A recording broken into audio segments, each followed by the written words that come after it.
Hello everyone and welcome back to another edition of What's in the Bag, Part 3, our finale of our third place edition. And we'll resume talking to our familiar eliminated loser. It's a twofer. This is our second time talking to this particular loser after the jump.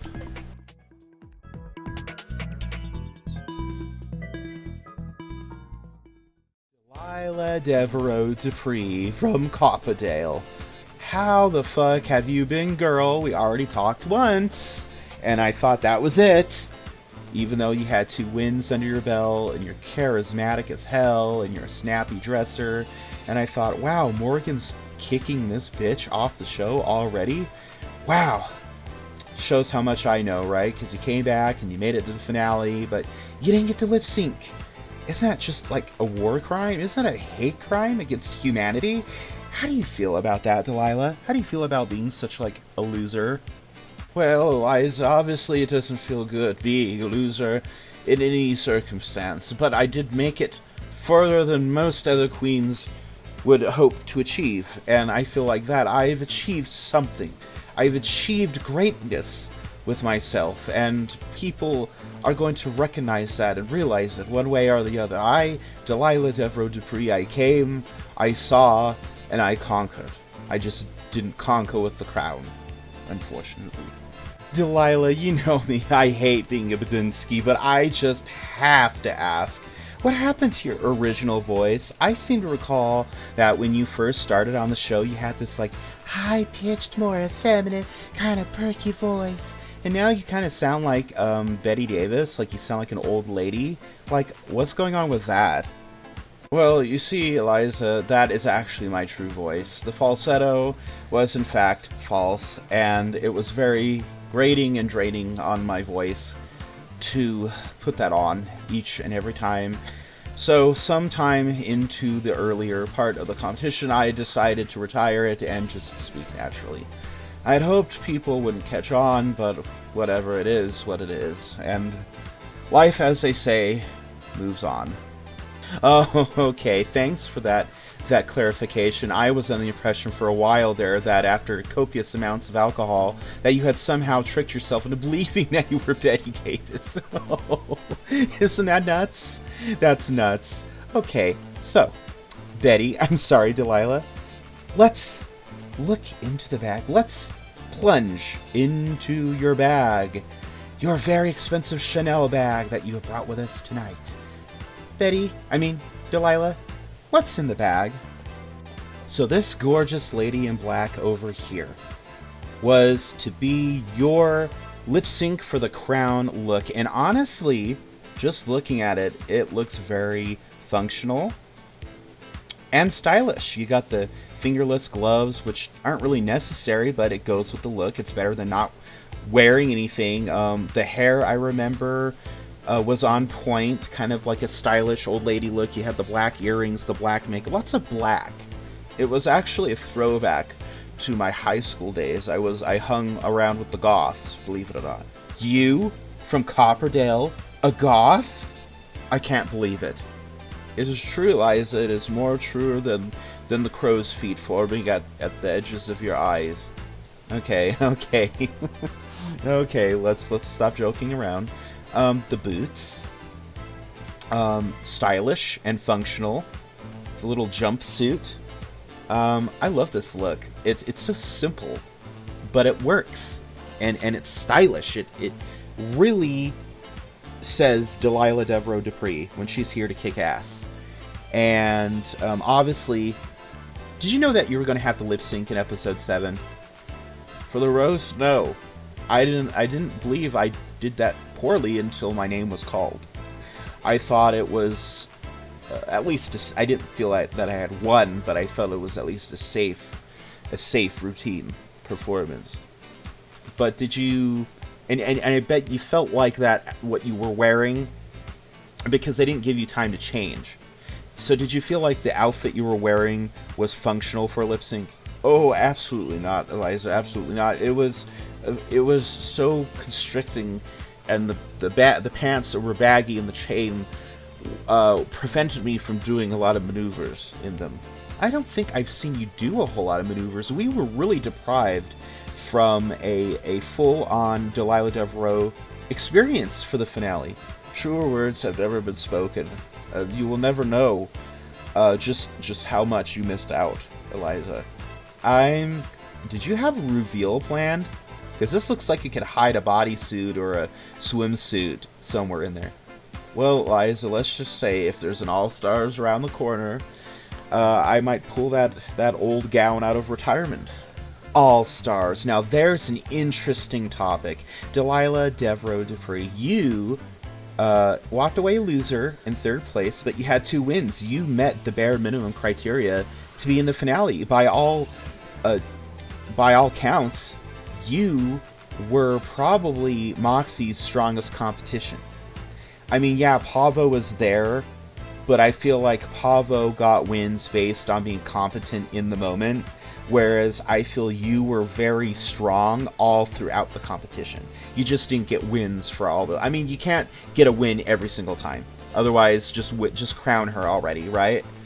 And I feel like All-Stars has got your name on it. You and Cute, I feel, are going to really tear up the All-Stars roster if you both get the call, and of course if you accept.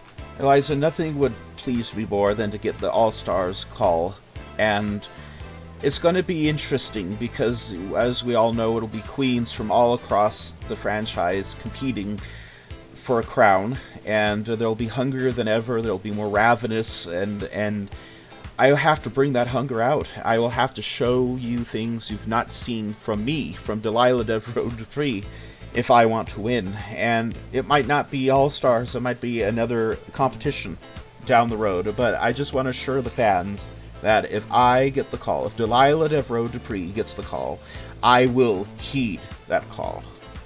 And as we all know, Drag Race fans aren't vapid and crazy and just downright psychotic. No, of course not. Now let's take a look at this other dress that you brought. Now this gorgeous gal in black, OMG. In the words of Cute, this is not cute, honey, it is cunt.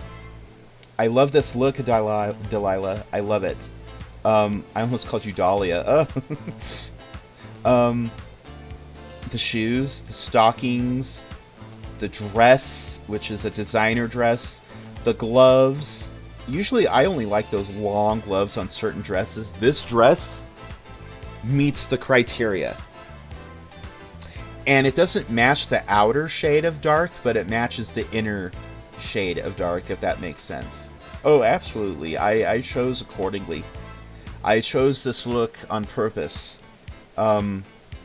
Black is one of my colors, one of my favorite colors to wear when I'm out in public and I'm performing, and it flows, it goes so well. The hair, I would have worn my hair up, of course. I can't display the wig on here, but just imagine dark, midnight dark hair done up in an elegant, regal bun, maybe something like what Helen Mirren would have worn, or something to that effect, and no need for extra jewels, no bracelets, earrings, necklaces, everything with complete darky makeup, pink lipstick, and that's it, and some blush, and let the fans drink it in, take that in. This is your queen. This is your queen 2022 of Magical Queen of Morgan's Drag Race Season 3, and of course it wasn't meant to be. You did not get to see me in that gown, but who knows, perhaps sometime down the road that can become a reality, you know, All-Stars, as you mentioned. This look is so gorgeous. It is so sleek and sexy and designer. God, I can't even picture any other queens across the franchise pulling this look off, because it's old school cool, it's Hollywood, vintage Hollywood, it's film noir, it's modern, it's all of that rolled into one. It's timeless.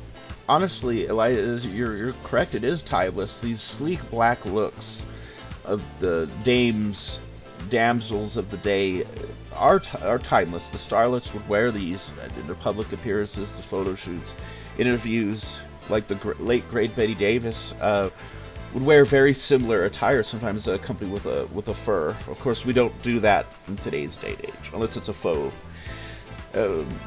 And this look, I feel, embodies all of that. The divas of the past, the present, the future. You can look at this and say this is a look that encapsulates all of it, that it shows a door's opening rather than closing. And today's queen is opening the way for tomorrow's queen. She could be the one wearing that gown and be crowned the next magical queen. And it wouldn't even have to be Delilah. It could be anyone. Wow, Delilah, you are really a graceful loser, and a very stylish graceful loser. We are almost out of time, so before I close out, do you have any last pearl drops of wisdom for our viewers out there? Oh, of course, of course. Fans, enemies, frenemies, don't settle for small. Don't cut corners. See your dreams through to completion. If you don't put yourself in it, how can you see yourself wearing the crown? Do it. Don't dream it. Don't think it. Do it. And if dreams are the start, then dream every damn day. If thoughts are the next step, think every minute of every day. But put those heels to the pavement, honey, and show us what you got. Because you'll never know unless you try. And trying is the first step to becoming the next Hollywood starlet and the next magical queen. Wow. Wow, I don't even think Master Yoda could have uttered such fruitful words of wisdom. Anyway, I'm going to close this out. Tune in next time as I'm joined by special guests R. Kelly and Anton LaVey, where we have a special debate on Jell-O, the ambrosia of the Mormons. Also, tune in next time for our very special finale edition, Top 2 of What's in the Bag. Bye!